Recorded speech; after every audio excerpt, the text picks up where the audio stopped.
Hey Ron, we have a women's sports book program. We have some games here in the women's softball, NCAA softball, and NCAA women's lacrosse.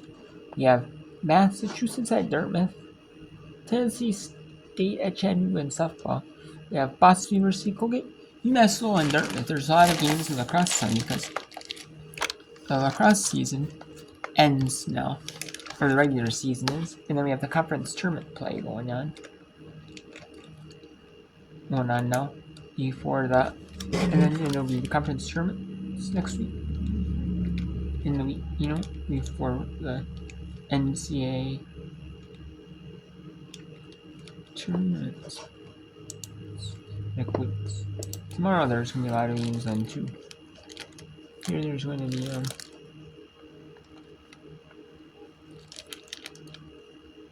NCAA gymnastics.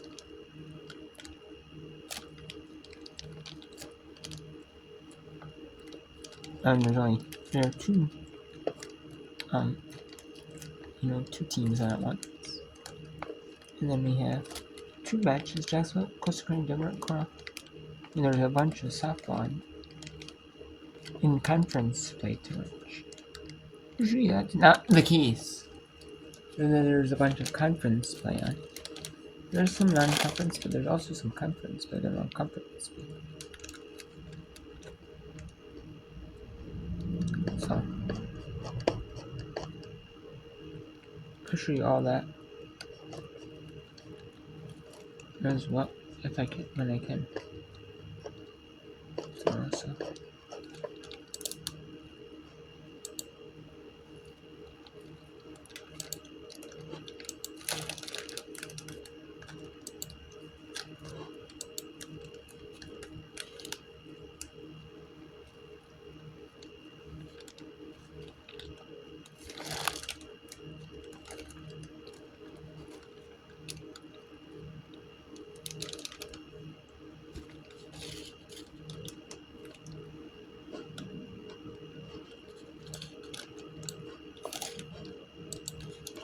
Strikes.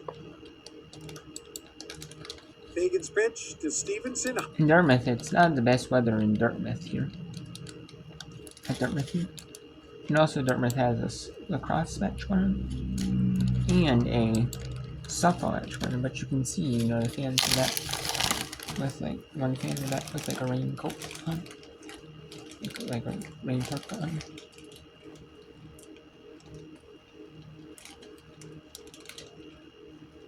And that's ball 4. Dartmouth South trying to get a win. UMass Lowell is 10-24. Dartmouth is 15-13. Dartmouth normally plays less games in sports. The Ivies do, like in football, they play all 12 games. Like the Ivies normally start the season a little bit later in sports sometimes than other teams. Like in football, the FCS football, I don't believe they get all 12 games in. Or they just don't have like a bye week. And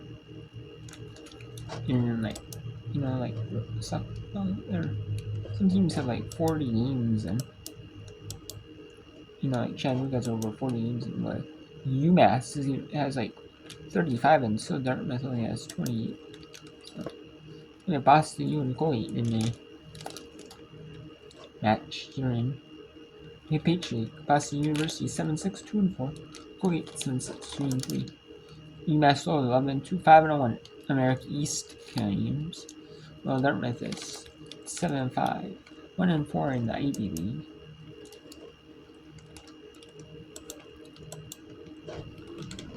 Right at the knees. That's a strike.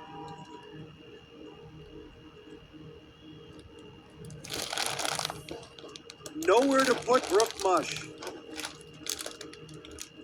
Base is full for the Minute Women. They have rallied. Can they complete the comeback? 2-1 pitch. Strike 2. Fourth time the inning, 1 strike away. Rachel McCarroll warming up in the Dartmouth bullpen in case they need her. Wow.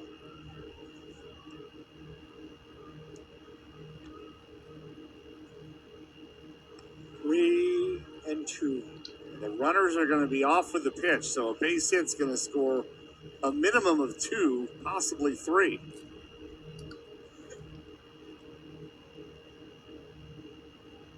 Anna Marie Fagan, big pitch, 3-2. It's a walk and through, and they're all tied up 7-7 here in the 7th inning. And the walk sends home a run, but doesn't send more than the run. Thank goodness for Dartmouth. They got first hitter struck out, then they got the double, and they grounded back to the pitcher. So they've been batting with 2 outs for a while here. They've scored 1, 2, 3, 4, 6 runs with 2 outs. Back to the top of the order, and Ryan Keefe, strike 1. It's very impressive, you know, that with 2 outs.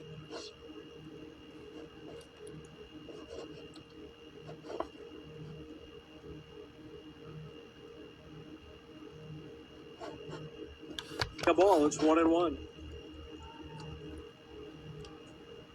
We didn't think it was going to come into play, but no lights here at Dartmouth Softball Park, so We have another hour, maybe. we'll play all night if we have to, Bob. Here's the pitch. 1-2.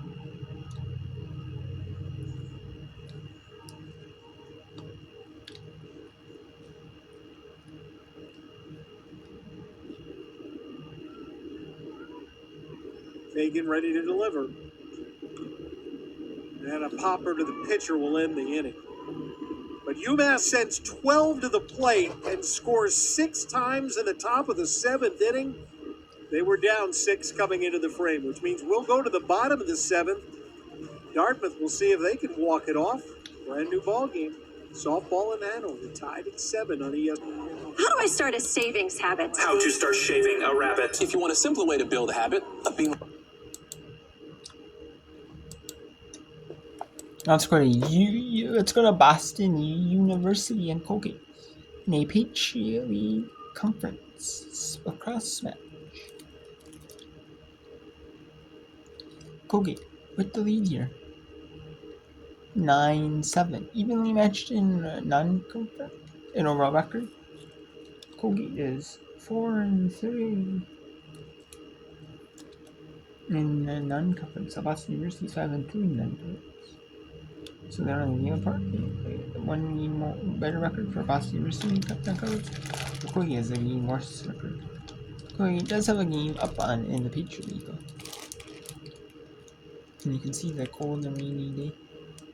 And as you see, they're not just wearing their shorts or their shorts. They got it. They're just wearing their you know. So obviously you can tell because where's that? It's not like shorts necessarily, but I mean it is, but it might not be.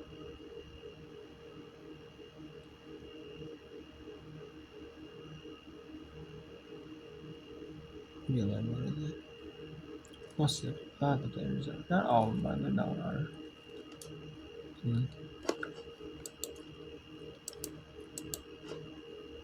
Now within 2. Stevenson once again moving this ball with quite some speed. Splitting the double inside. Geddes with the goal, and BU is fired up. Split that double team so perfectly and then place it right low. We are getting Colgate's defense with these skip passes. They're dodging from one corner of the 8. Time out. Colgate, their first of the game. We got Chattanooga up in the top of the 5th. Or the bottom of the 5th here.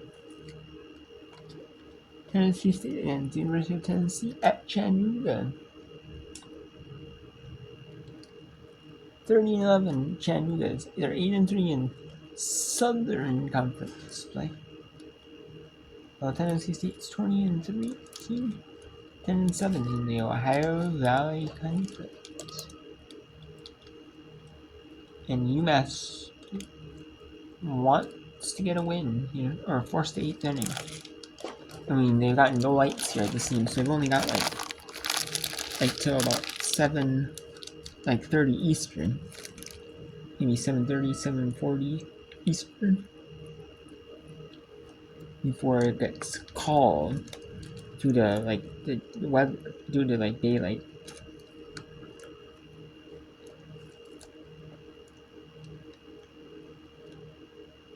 And oh no, pitcher took a hard shot. You could see that was bad though.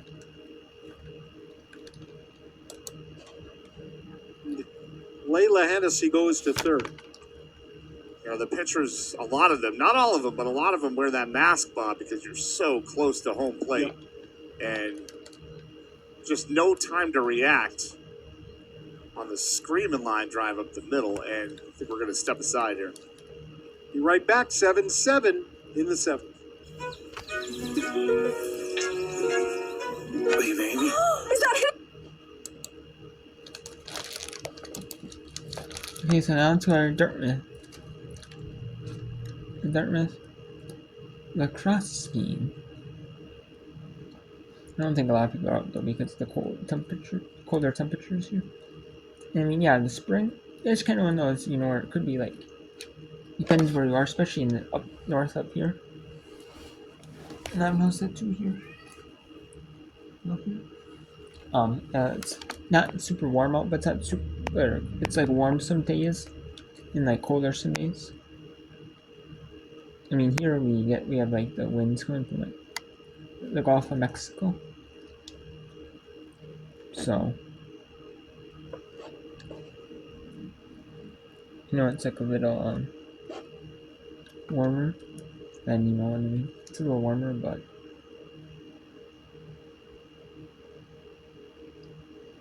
I mean, other than that, the rest of it's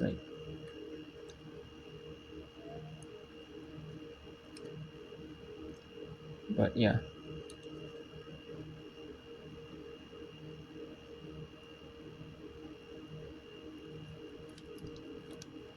So.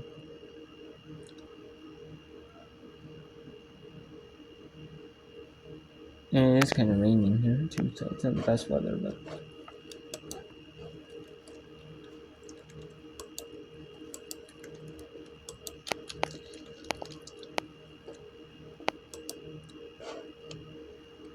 This afternoon.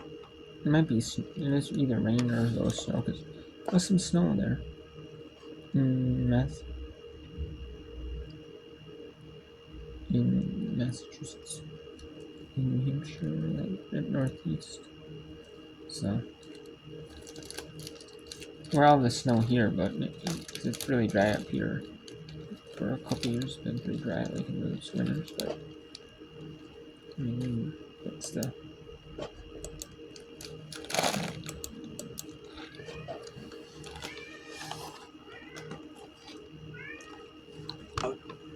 And that's the only runner that matters in a 7-7 game. It's an area where Dartmouth has Play often been infield and rounder to third. They hold the runner at third and no throw to load the bases.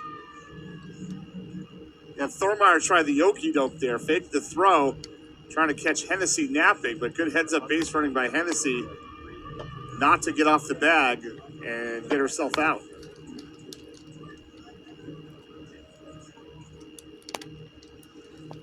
So we have Jensen Hall coming to the plate, Bob.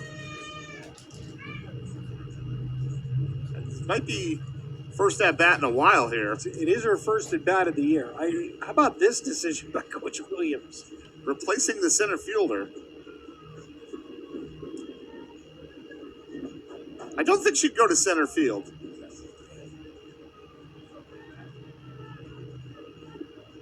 It's crazy. Do you have? I can look it up, but I'll see if I can find her batting stats lifetime. first pitch home. Hall with a grounder back to the mound. They play to the plate. Out. One down. For the fielder's choice. And the striker's just fine out there on the mound, huh? All right, give that kid a Purple Heart already. Has to make the play at the plate. Throw wasn't perfect. Catcher has the base. And it'll be up to Fabi Cerna. 3 hits today for Fabi. Trying to drive in this winning run. Dartmouth loaded the bases, nobody out in the 7th. First, foul ball, strike one. 7 runs, 15 hits, no errors for Dartmouth. 7 runs, 8 hits, 1 error for UMass. Both teams have left an army on the bases. UMass has left 9 out there. Dartmouth has left 8 runners on. Pop up. I don't know if this can get the run in. Let's see. Catch made in right. Here comes the play. At the plate. Out. Bilski does not beat the throw. It's a double play that ends the inning. For Dartmouth, no runs, 3 hits, 2 left, and we'll go to the 8th. Tied at 7. Let's take one more look at this. Had to make the play, was not deep. And the throw on the money. 1 hop, runner out. This is Dartmouth and UMass softball from Hanover on ESPN. Belugas have the IQ of a human genius. You know what else is genius, Richard? Getting a lower rate on your auto insurance. Let's go to UMass and Dartmouth in Lacrosse. We haven't taken a look at this really much. It's 11-8 Dartmouth at the lead here. Let's see if Dartmouth can get this one done before 7:30 Eastern. I mean, they got an hour left to go. They should, but can softball get it?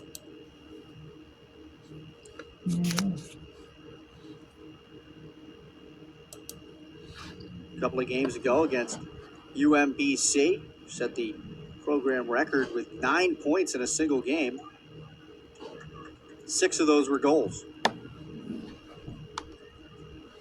She's continued to build on top of a phenomenal first-year campaign.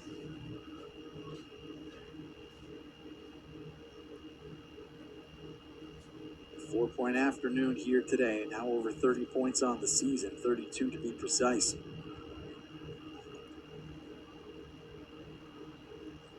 You mentioned those numbers doing so in limited time.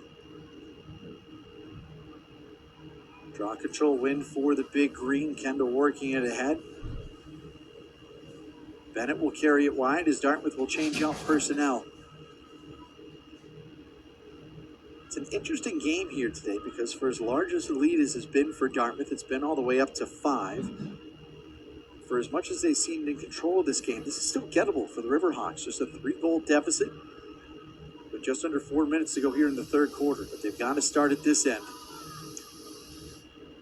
That was a critical draw control by Maya Kendall. Work back up top. This is Maya Desmond. They'll clear some space out. Desmond working to the 8. Desmond lets go from distance, but Kuhn makes another stop.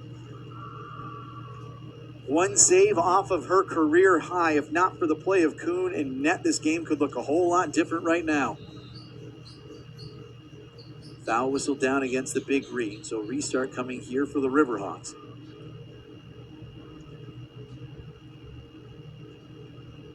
Comes here to Madison Carter. Carter had trouble with the catch initially, now finding the sideline. She needs some help. Conley back to Skinner. Skinner, long diagonal. Is able to find Hansford. Dea Hansford will work it across the line as the Riverhawks will work to get back to within 2.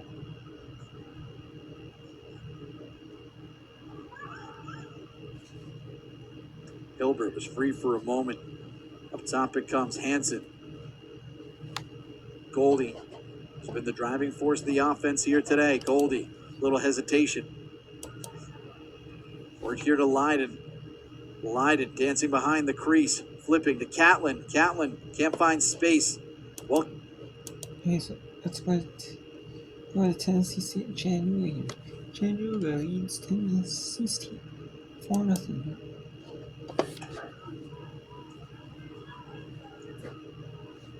McDaniel 4 for 5 on stolen base.